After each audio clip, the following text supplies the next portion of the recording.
Западниот Балкан за Европската унија како Моцарт кугла за Австрија. Вака новиот шеф на австриската дипломатија Михаел Линхарт го опиша колку е важно за Австрија пристапувањето на регионот, а со тој и на Македонија во Унијата.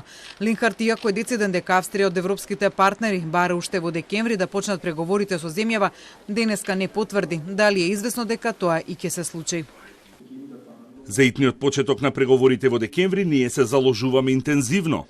Овде постои прозорец на можности за двете страни, и за Северна Македонија и за Албанија, и за Европската Унија, и за нашите партнери во рамките на Европската Унија. Се надеваме дека преговорите ќе почнат во декември. За шефот на државата Стево Пендаровски пак прозорецот на можности за старт на преговорите во декември е мал. Тој е померен во ваквите очекувања заради краткиот период од 3 недели дотогаш за конституирање на институциите во Бугарија, освен претседателската. Ако и другите две институции не се конституираат, влада и парламент, ќе биде тешко за него самиот да одлучи во било која насока да реши да одлучува. Се сомневам дека ако немаат и парламент конституирано, дека би можеле да направиме пробив и при постојање евентуално на добра волја од двете страни.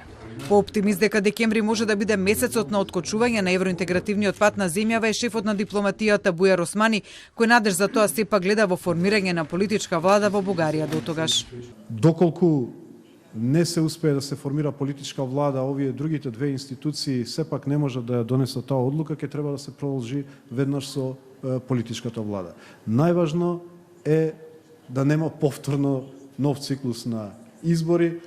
Османи во контекст на Бугарија денеска не сакаше да ги толкува изјавите на едниот мандатар на бугарската влада Кирил Петков дека разговорите меѓу двете земји треба да ги водат вистински тимови од експерти од различни области, а не само историчари. Сепак за Османи секој порационален пристап кој го менува фокусот на односите меѓу двете земји од минатото кон сегашноста и днината може да доведе до решавање на отворените прашања. Во контекст на историската комисија со Бугарија, на чии резултати досега беше ставен фокусот на придвижувањето во односите меѓу двете земји, а која остана без еден член од македонска страна, Османи очекува празнетото место да биде пополнето во наредните денови на предлог на историчарите од македонскиот тим.